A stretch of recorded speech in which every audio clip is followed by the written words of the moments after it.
러시아는 오늘 대낮에 키예프 지역을 탄도미사일로 공격했습니다. 이는 우크라이나 드론과 미사일이 러시아 공장과 와일드베리즈 창고를 대규모로 공격한 밤 직후였습니다. 오늘 7월 24일, 러시아인들은 키예프 지역의 훈련장을 공격했습니다. 그곳에서는 그 순간 무기 전시회가 열리고 있었습니다. 안타깝게도 사망자와 부상자, 그리고 파괴된 곳이 있습니다. 언론 보도에 따르면 이는 아르마다라는 드론 전시회였다고 합니다. 최신 정보에 따르면 키예프 지역 훈련장 공격으로 인해 이미 10명이 사망하고 100명이 부상당한 것으로 알려졌습니다.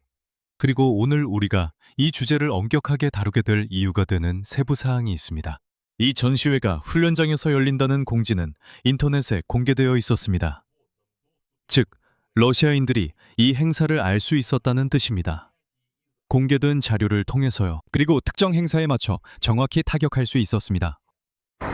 당신도 이걸 보고 있습니까? 아이베레스에서 불타고 있습니다. 이 방송의 두 번째 부분에서는 지난밤 우크라이나가 러시아를 공격한 것에 대해 여러분과 함께 이야기하겠습니다. 특히 플라밍고 미사일이 국경에서 1000km 떨어진 키로프에 있는 러시아 군용 대공 미사일을 생산하는 공장에 명중했습니다. 그리고 오늘은 상트페테르부르크, 트베리, 그리고 점령된 심페로폴에서 동시에 아일베레스 창고들이 불타고 있습니다. 그리고 서방 분석가들은 이제 전쟁이 마침내 부유한 러시아인들에게 타격을 주기 시작했다고 확신하고 있습니다. 그리고 이것이 그들의 전쟁에 대한 인식을 급격하게 바꾸었습니다. 동시에 오늘 러시아는 흑해를 폐쇄했습니다. 그리고 러시아인들은 동원령 소문이 도는 가운데 대거 러시아를 탈출하려 하고 있습니다. 제 이름은 알렉세이 패치입니다. 이 모든 주제에 대해 함께 이야기해 봅시다. 시작 전에 유튜브 채널 구독을 부탁드립니다. 저희는 30만 구독자 달성을 목표로 하고 있으니 여러분의 응원이 큰 힘이 됩니다. 구독해 주세요. 자, 이번 방송은 키예프 지역 훈련장에 대한 공격 소식으로 시작하겠습니다. 왜냐하면 이것이 오늘의 가장 중요한 그리고 가장 가슴 아픈 소식이기 때문입니다. 7월 24일 낮, 러시아 연방군이 키예프주에 미사일 공격을 가했습니다. 이에 대해 우크라이나 대통령 볼로디미르 젤렌스키가 공식적으로 발표했습니다. 그는 공격 현장에서 구조 작업이 진행 중이라고 언급했습니다. 이후 키예프주 군사행정부는 이번 공격으로 가장 큰 피해를 입은 곳이 부차 지역이라고 밝혔습니다. 예비 정보에 따르면 공격은 행사가 진행 중이던 사설 훈련장 부지에 가해졌다고 합니다. 오전 11시 30분경 키예프에서 연소 풋발음이 들렸습니다. 우크라이나 공군은 수도와 그 주변 지역으로 여러 고속 표적이 이동 중이라고 전했습니다. 그 전에 북쪽에서 탄도미사일 위협에 대한 경고도 있었습니다. 이후 소셜미디어에서는 키예프 근처의 군사기술 전시회가 공격 대상이었다는 주장이 퍼지기 시작했습니다. 이 사실은 방위산업체 퍼스트 컨택트의 창립자인 발레리 보로비크가 기자들에게 밝혔습니다. 그의 말에 따르면 이것은 바로 드론 전시회였습니다. 현재까지 10명이 사망하고 100명이 부상당한 것으로 알려졌습니다. 그리고 지금 소셜미디어에서 격렬한 논쟁이 벌어지고 있는 이유가 바로 이것입니다. 훈련장에서 무기 전시회를 개최한다는 공고입니다. 이 공고는 인터넷에 자유롭게 공개되어 있었습니다. 그냥 대놓고 광고를 했습니다. 즉, 러시아 정부기관은 아무것도 따로 수집할 필요가 없었습니다. 그냥 주요 키워드로 공개된 자료만 모니터링하면 충분했습니다. 그냥 무기 전시회, 드론 전시회, 드론 같은 키워드만 입력하면 됐습니다. 그러면 여러분에게 맞춤형 광고를 통해 키예프 지역에서 그런 전시회가 열린다는 정보를 얻게 됩니다. 바로 그렇기 때문에 보로빅이 그 공격이 특정한 행사를 겨냥해서 이루어졌을 가능성이 높다고 말하는 겁니다. 무작위로 아무데나 단순히 훈련장에 한 것이 아니라 바로 그 순간에 드론 제조업체, 비행학교 관계자들, 그리고 물론 군인들이 모인다는 사실을 정확히 알고 조준해서 공격한 것입니다. 그리고 지금 전직 국방장관의 전직 고문들이 러시아인들이 항공정찰, 우주정찰, 위성사진 등을 했다고 아무리 이야기해도 말이죠. 이런 행사를 공개적으로 여는 것은 위험하지만 여전히 이런 행사들이 계속되고 있습니다. 제가 이름을 언급하지는 않겠지만 지금 소셜미디어를 살펴보면 전직 국방장관의 전직 고문 몇 명의 이름을 쉽게 볼 수 있습니다. 그들은 러시아인들이 정보 활동을 통해 어디서 무엇이 열리는지 알아냈다고 주장하고 있습니다. 다시 강조하지만 이 정보는 모두 공개되어 있었습니다. 2023년 8월 러시아군이 체르니히우 중심부를 공격한 점을 상기시키고 싶습니다. 체르니히우도 마찬가지입니다. 그때 미사일 중 하나가 현지 드라마 극장에 떨어졌는데 그곳에서는 유티프 타시키라는 이름의 드론 전시회가 열리고 있었습니다. 7명이 사망하고 150명 넘게 다쳤습니다. 전시회 주최자는 빅토리 드론스 프로젝트이고 창립자는 드론 분야에서 오랜 경력을 가진 마리아 베를린스카야입니다. 그때 그녀는 이런 공개 행사를 개최한 것에 대해 크게 비판받았습니다. 그리고 3년이 지나 다시 똑같은 행사가 공개적으로 열리고 있습니다. 이 이야기에서 얻을 수 있는 결론은 간단합니다. 무기 제조업체와 군인들이 모이는 행사를 공개적으로 발표하는 것은 러시아의 공격을 초래할 수 있는 명백한 표적이 된다는 뜻입니다. 적은 우리의 웹사이트, 텔레그램 채널, 커뮤니티 등을 아주 잘 읽고 있으며 우리보다 더 주의 깊게 보고 있습니다. 러시아의 이번 하루 동안의 전체 공격 상황에 대해 말하자면 체르니고프 지역에서는 휴양시설이 피해를 입었습니다. 헤르손에서는 68세 남성 2부상을 입었고 오데사 지역에서는 여성과 아이가 피해를 입었습니다. 우리 방공군은 밤과 아침 사이에 164개의 공중 표적을 격추시켰습니다. 이거 보이세요? 이건 진짜 개판이에요. 저는 밤에 자고 있었고 아무 소리도 못 들었어요. 저는 보통 잠이 깊거든요. 아침에 일어나서 이걸 봤어요. 아직도 몸이 떨려요. 제 생각엔 이게 산트페테르부르크의 알타르 창고 같아요.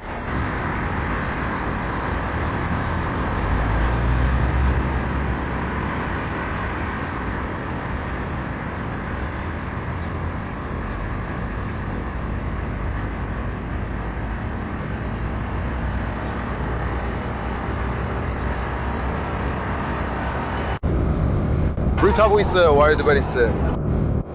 저는 유료 도로로 나왔어요. 지금 바로 산트페테르부르크에서 가장 큰 창고가 심하게 불타고 있어요. 방공 시스템이 격추시켰어요. 방공 시스템이 작동했어요. 총 7대였죠.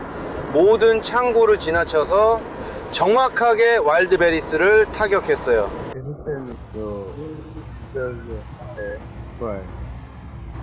계속됩니다.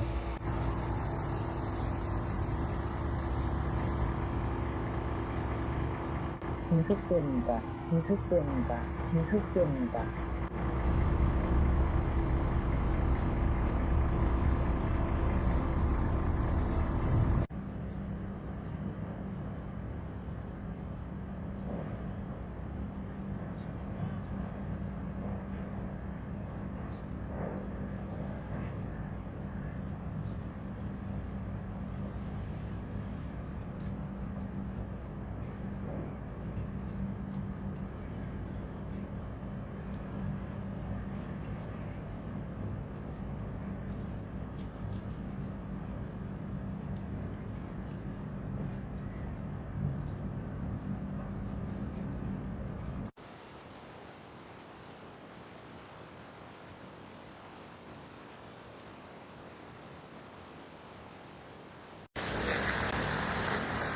계속됩니다.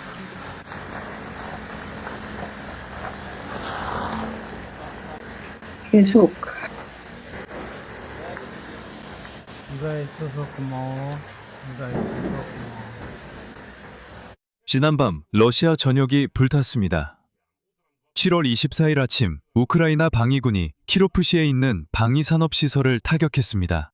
목표의 전체 명칭은 비아츠코 기계제조기업 주식회사 아비텍입니다. 이곳은 알마즈안테이, 콘체른에 속해 있는데 이는 러시아 방공 시스템의 주요 구조입니다. 이 공장이 어떤 역할을 하는지 살펴보겠습니다. 이는 이번 공격이 실제로 얼마나 큰 타격이었는지 이해하는 데 중요합니다. 그리고 또 뭘로 공격했는지 아세요? 러시아인들에 따르면 우크라이나에 없다고 생각했던 플라밍고 미사일로 공격했습니다. 이야기가 잠시 옆길로 새서 죄송합니다. 제 유튜브 채널에 플라밍고 미사일 영상이 주기적으로 다시 주목받고 있습니다. 그리고 저는 거기서 주기적으로 댓글을 봅니다. 1년 정도 계속 이런 일이 일어나고 있는데 러시아인들이 와서 이 미사일은 없다. 다 꾸며낸 거다. 아무것도 없다. 그냥 만화 보여주는 거다라고 씁니다. 그런데 오늘 그 만화가 현실이 됐네요. 그 만화가 키로프의 공장에 도착했습니다. 자, 거기서 중요한 점은 무엇일까요? 첫째, 이 아비테 공장은 토르 방공 미사일 시스템 생산에 관여하고 있습니다. 이것은 단거리 군용 방공 시스템으로 러시아인들이 우리 드론과 미사일로부터 자신들의 군대와 시설을 보호하는 데 사용하는 것입니다. 즉, 우리는 그들의 방공 시스템 생산을 무력화시키고 있습니다. 두 번째로, 그리고 이것이 더 중요한데, 이 공장은 KH-101과 KH-59 미사일 엔진용 부품을 공급하고 있습니다. 그리고 두 미사일 모두 전략 순항 미사일로 러시아인들이 대규모 공격 시 우리 도시들을 정기적으로 타격하는 데 사용하고 있습니다. 즉, 이 공장은 우크라이나 가정에 떨어지는 무기 생산에 직접적으로 관여하고 있는 것입니다. 셋째, 이 기업은 그 외에도 항공기용 미사일, 표적 미사일, 사출 좌석, 항공 시스템을 전문적으로 생산하고 있습니다. 이 공장을 타격한 무기에 특히 자부심이 있습니다. 우크라이나 회사 파이어포인트의 공동 창립자인 데니스 슈틸레르만이 오늘 미사일 발사 영상을 공개했습니다. 그리고 회사 측은 러시아 공장을 타격한 것이 우크라이나산 순항미사일 FPO 플라밍고였음을 확인했습니다.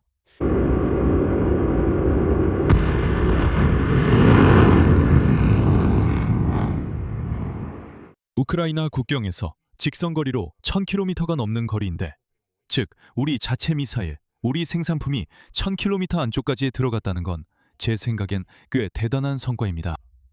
러시아 측 자료에 따르면 결과는 다음과 같습니다. 키로프 주지사 알렉산드르 소콜로프는 처음에 키로프의 한 기업에 대한 공격 사실과 부상자가 있다는 점을 확인했지만 처음에는 자세한 내용을 밝히지 않았습니다. 나중에 숫자가 늘어났습니다. 현장에서 6명이 사망했고 또 26명이 부상을 입은 것으로 밝혀졌습니다. 그의 말에 따르면 화재는 진압되었습니다. 공격 이후에 전기와 수도 공급이 중단되었지만 도시의 전기와 수도 공급이 복구되었습니다.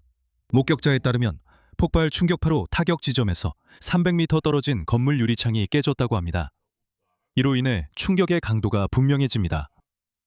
그리고 다음은 야만적인 러시아인들의 조직력에 대해 많은 것을 말해주는 세부 사항입니다. 그러니까 사람들이 소셜미디어에 공격에 대한 어떤 경고도 없었고 공습경보 사이렌도 울리지 않았으며 직원들의 대피도 전혀 이루어지지 않았다고 전하고 있습니다. 즉, 공장은 미사일이 날아와서 맞기 전까지 평소처럼 계속 가동되고 있었습니다. 즉, 죄송합니다만 알마즈 안테이 공장은 직접 방공 시스템을 만드는 곳인데도 아무런 경고도 공습경보 사이렌도 없이 공격을 받았고 어떤 방공 시스템도 그 공장을 지켜주지 못했습니다. 참 아이러니한 일입니다. 그리고 볼로디미르 젤렌스키는 이번 공격에 대해 다음과 같이 언급했습니다.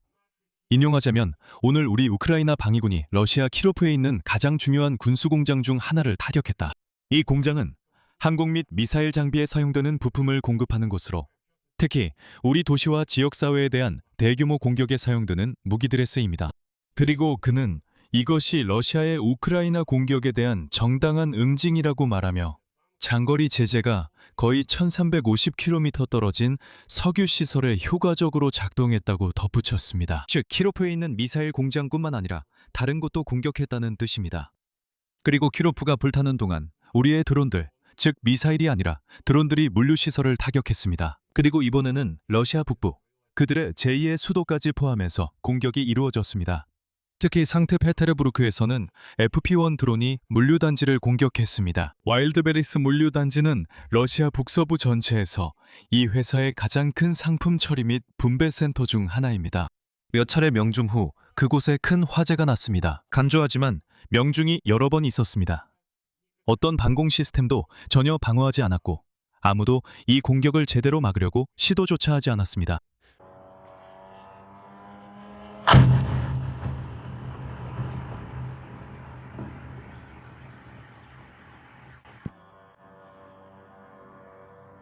자막 디마토르조크 디마토르크가 만들었습니다.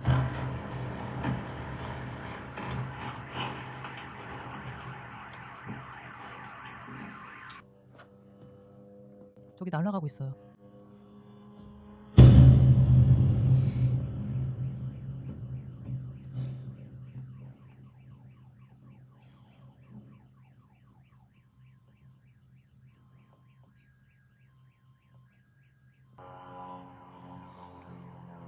일자리에 떨어집니다. 여기다. 젠장.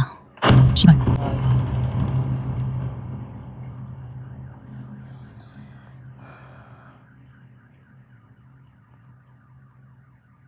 여러분은 우크라이나 드론과 미사일이 러시아 전역을 자유롭게 오가는 것이 이제 얼마나 일상적인지 주목하셨나요?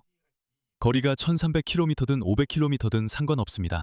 자유롭게 날아다니면서 창고를 공격하고 정유 공장을 공격하고 아무 곳이나 공격합니다.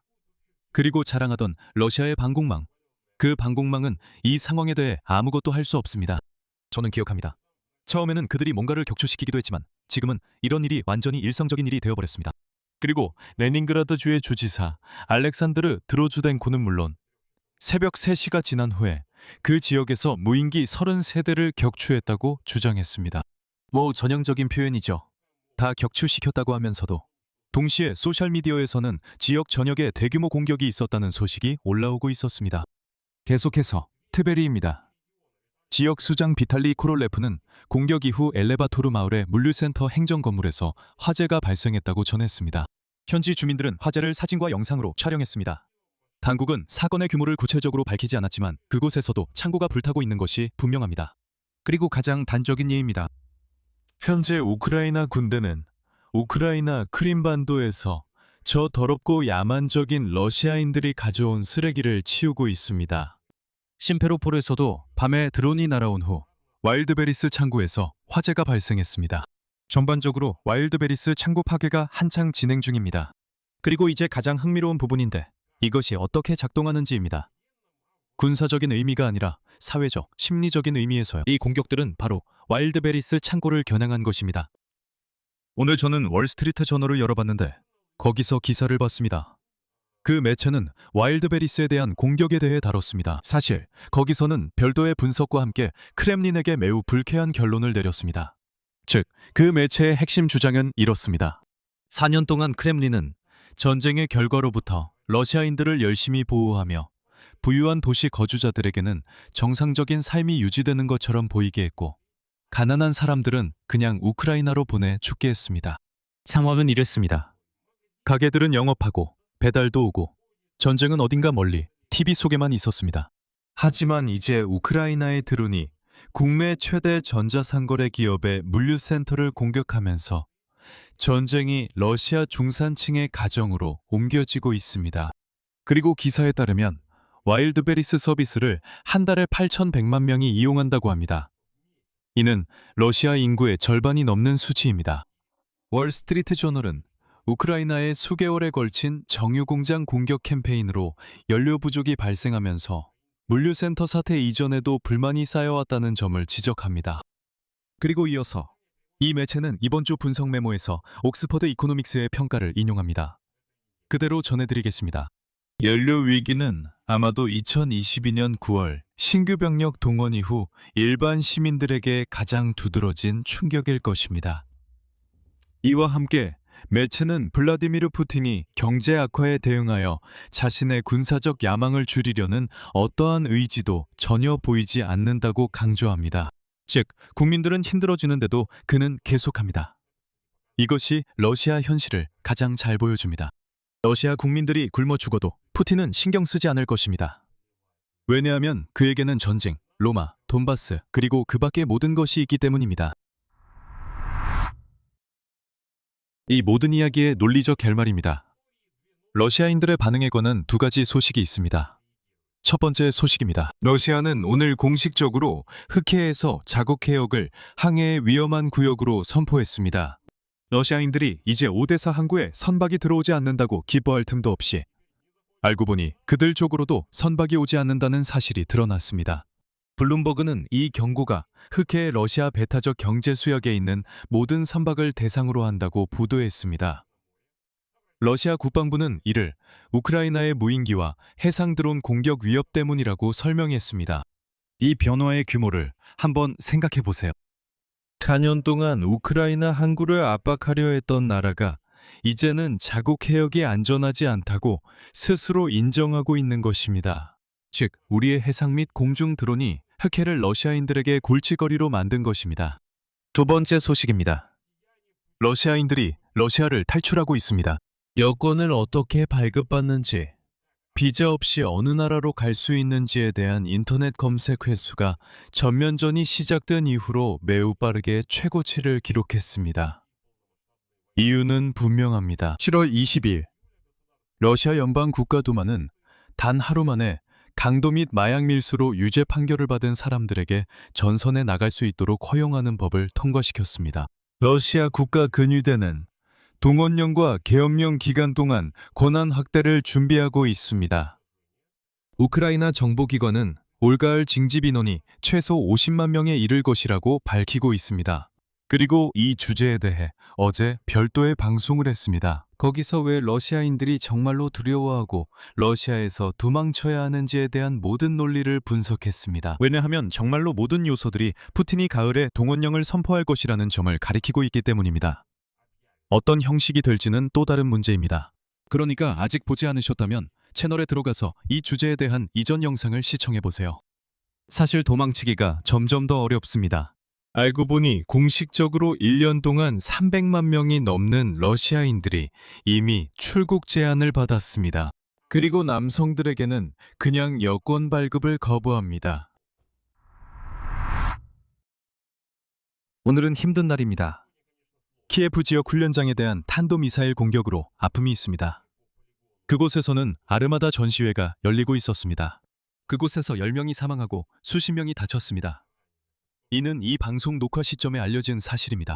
그리고 저기 첩보 대신 읽는 공개된 공지에 대한 씁쓸한 교훈입니다. 반면에 우크라이나의 플라밍고의 타격은 1000km 깊숙한 곳에 있는 알마지 안테이 공장을 노렸습니다. 이 공장은 그들에게 방공 시스템과 우리 도시에 날아오는 미사일의 부품을 생산합니다.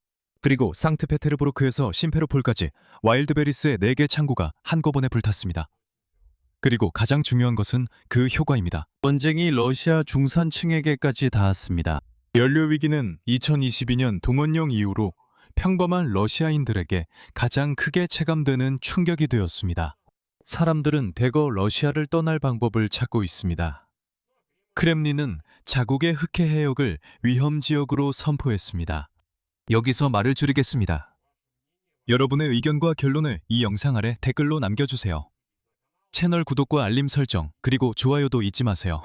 이 유튜브 채널의 활동을 지원하고 싶으시다면 정말 감사하겠습니다. 이 영상 설명에 있는 링크와 계좌 정보를 통해 후원해 주실 수 있습니다. 오늘은 여기까지입니다. 건강 조심하세요. 모두 안녕히 계세요.